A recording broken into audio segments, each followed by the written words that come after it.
My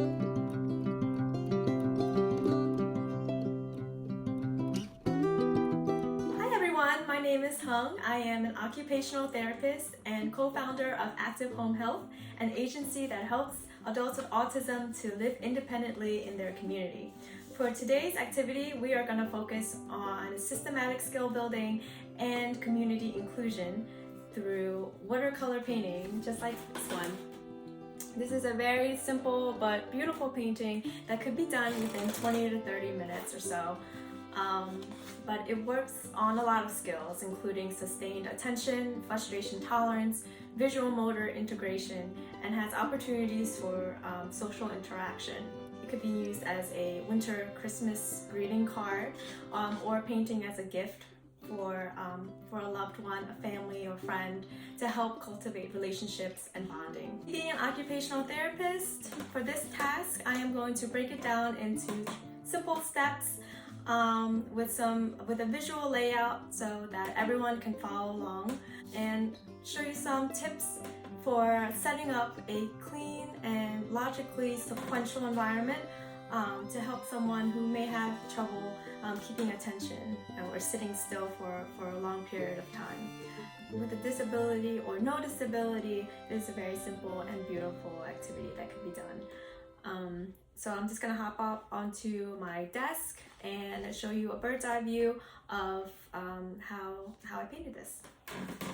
So here I laid out all the items that we'll need for this activity. I also made a picture and put some labels on it. If you want to take a screenshot of this and take it on a community outing to shop for all the supplies, it would also be a very good activity as well. Starting with my water well bucket here, and you'll also need two liquid watercolors. I am using violet and turquoise. You can use other colors to your preference or add more. Just using turquoise and violet. And I am using my palette for watercolors. If you don't have one, you can use these cups here from a takeout. They usually come with these lids that make it leak proof. It would be a really good way to save on waste for the remainder of the watercolors. And let's see, I also have, don't forget your napkins, of course. Let me see what else. And a paintbrush. I'm using a flathead paintbrush, about a medium size, a large one. A sponge, any old sponge, cotton ball or paper towel for blending. And I have a washi tape, but you can use painter's tape or scotch tape. Crayons, just one white and one black is all you need. And watercolor paper. Make sure it's long enough so that you can fold it as well. Okay. Also, salt. I forgot. If you want to use a color storm or a snowstorm, make sure you have good salt. Okay. I'll put it all on the side here. Okay. Make your area as simple and clean like this as possible. Also, where you structure it would be good as well in a sequence. For example, instance, I have my water here. So really, they're going to take their brush, okay, put the water here, dab it a little bit on the paper towel right next to it, and then go into the paint and then onto the paper, okay? So it's a good sequence from all the way to your right to your left, okay? Water to paper. If they're right-handed, that's usually a better thing. And then in reverse if they're left-handed. Okay. Just to keep our workspace simple, we are going to use a couple things at a time. Okay, so I'm going to put my paintbrush here. These we don't need until later. Same thing with the sponge. So let's take out all the distractions away until we need them. Okay, so first thing is getting the piece of paper. Okay, ooh, I already have a little mark over here. That's okay. So what I'm gonna do, I'm actually gonna use that mark. Okay, is I'm gonna fold it in half like this. Okay, bring this down, fold it in half. And it doesn't have to be perfect, but as fast as you can get it. Okay, like that. Okay. Instead of painter's tape, I use washi tape. So I'm going to take this. And usually cards look a lot better with a little border, a white border around them. And that's definitely totally optional, but I like the way that it encloses everything. It makes it more neat. And you can either put it on here, or do this, catch up some lint a couple of times, wear the tackiness out, the adhesive out. And then we're going to go about halfway. You can usually see through the tape. Okay. So you can use the tablecloth, or you can use, of course, your pants a couple times. If you have linty pants, even better. The lintier, the better. That way, it won't tear up the paper when we remove it once we're done. Okay. All right. So I'm just gonna go halfway. Okay, because I have this a whole other thing here. Just gonna go halfway. There. So at this point, or any point in this video, you can pause it and finish the rest of the taping like I just did. I just fast forwarded to this spot. So you can go ahead and pause, and then we'll start with crayons. Okay, so first thing is crayons. All right, so if you're gonna use crayons, put everything else out of the way, and we're just gonna use the crayon, okay? So let me move this aside a little more.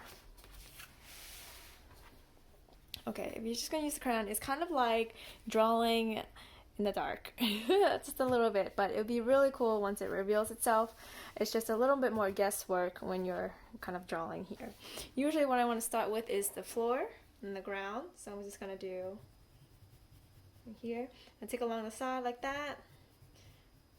Okay, make sure to really press it in. Okay. So I'm going to do the floor, and let's go a little bit like a triangle on the ground. So there's going to be a lot of snow. Okay. So there's a lot of wax here. Okay, so now this is some more guesswork. So now we're going to do the birch trees. So I'm going to make really tall trees, just repetitively up and down. And then I'm going to make another one out to the side like that. You can make it a little curved, and then make another one, the third one back here. Okay. Okay, so just remembering where it came from, I'm going to make a couple of branches, veering off. So I know how this looks. It looks like I'm drawing nothing on more nothingness. But if you actually put your head down next to the side of the paper, you would be able to see all the markings that the crayon makes against the texture of the white paper. With enough lighting, it can reveal what you're drawing, so you don't have to do so much guesswork. But it does feel very weird, very weird. But this is the weirdest that it gets. Okay, so just a couple of branches. Okay, and then what we're gonna do is we're gonna do some snowflakes. Okay, I'm gonna draw some snowflakes here. Mine can be like a pentagon shape, a star, do some stars, do some swirls.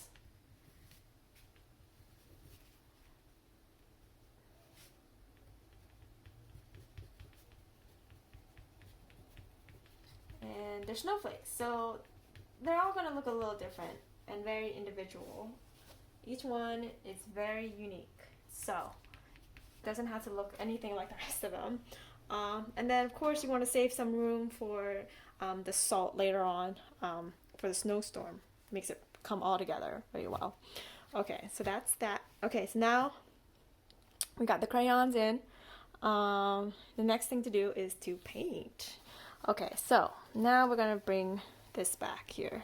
Okay, all right, leave a little room so that there's no mess. Okay, we take our paintbrush right here. Okay, put it in the water, like nice and wet. Okay, and then we're just gonna wet this first. Again, we're painting to the abyss. I have no idea what we're painting, but wetting it would help to blend the colors much more evenly and smoothly when you have it wet first. Okay, these could be some deep colors, so I want to be mindful of that. Okay, all right, so now that it's wet, we want to work quickly so that doesn't dry. I'm gonna go with the light color first, which is the turquoise. Okay, I'm gonna smooth it out from the sides. Okay, and what I'm gonna do is I'm gonna do like kind of like a swirl like that. See how you see some of them already? It's very beautiful. Okay, so that's a light blue, and then I'm gonna do a darker blue too. And you see some color, add some more water. Okay, all right, so now color, dab it a little bit because we're going to go into a new color, which is purple. Okay, so let's see how dark this purple is. Ooh, that is dark purple. Okay, so I'm going to add more water because that's really dark. And then I'll try to mix it in like that. Okay.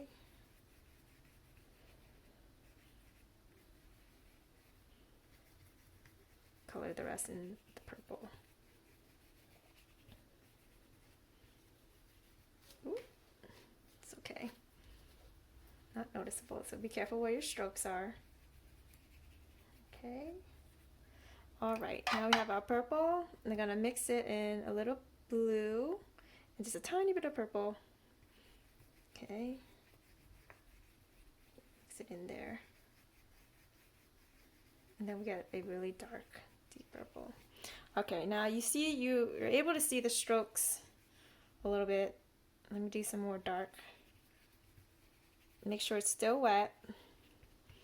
This time we're going to take our sponge, okay? Put this aside.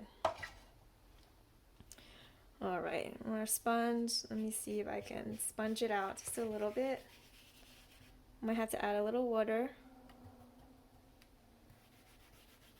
and really try to even it out. I made a mess back here on the side, that's okay. Doesn't have to be perfect. Okay.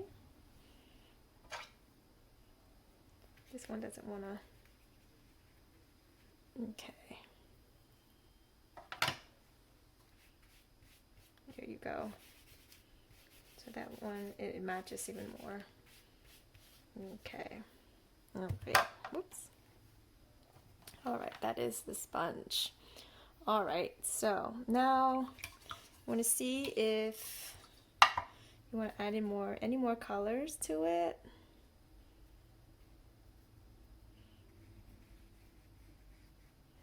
You can always add a couple more in here if you like.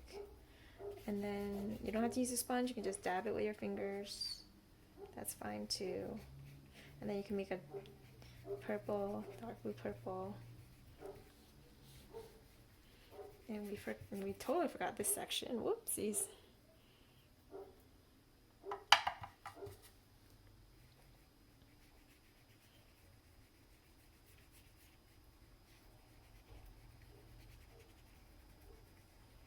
Okay.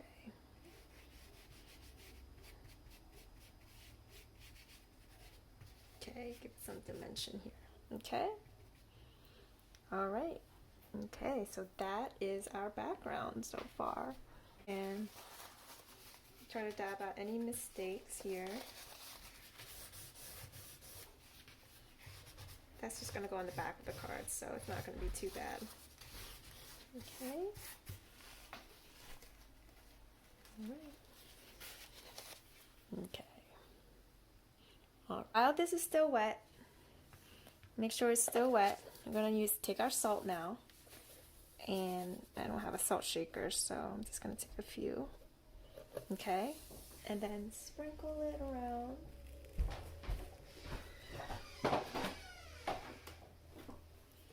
Just a little bit, don't go crazy. And you can look to the side of it from here. And the salt is just gonna soak up the water.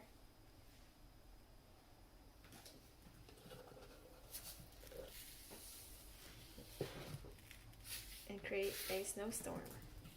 Okay. Alright, so let it rest and then come back later. So it's been maybe 3 or 4 minutes now. And looking back, if some of them are really clumping up and congregating along the sides, just brush it off. Just brush off the ones before it becomes too chunky and less of a snowstorm. And if it's where you want it to be, just brush it off. Brush whatever is off. That's already, it looks like it's done, and you don't want it to overwhelm the other snowflakes or the whole picture. Okay. I'm gonna leave a couple here. Okay. But you can see it, that's where the, I don't know if you can see that, but that is where the snowstorm is now. Here. Okay. Okay, so once this is already done, we don't need to paint anymore, so let's just put that away. Take that away off to the side. And let's see if I wanted to feel for it and see if it's still damp or not. Okay. Now let's see, we're going to take the black one and just add in some bark along the birchwood tree. Okay.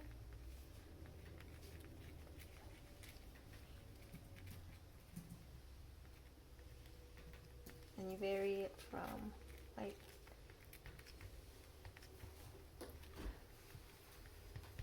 how's it look, babe? Hey, how's it look? You're editing the video? Well, I'm gonna do voiceover later. Look great.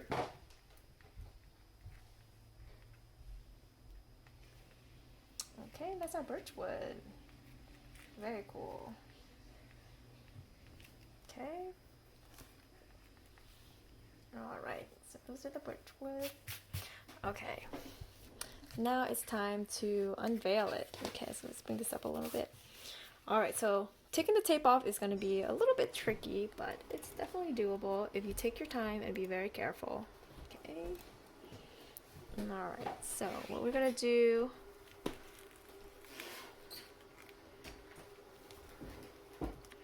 try to peel it slowly and from an angle like that. Okay. And if you do very well with, if it has a lot of lint from your pants, it won't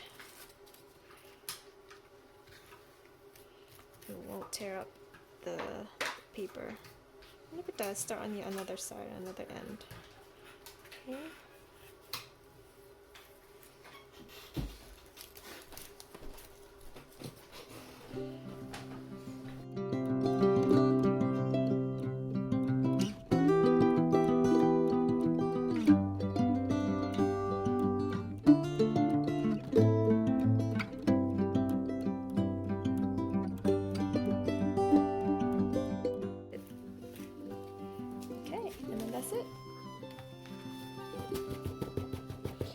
Shake up all the salt and then fold your card up like that. And there you go. A beautiful, stylish winter greeting card. Okay? And then put whatever special message you want inside. Or a message for you back, because the side's a little bit dirty. But that's just the back. There you go. And that's how you have it. Beautiful. Oh my god, babe. Bye.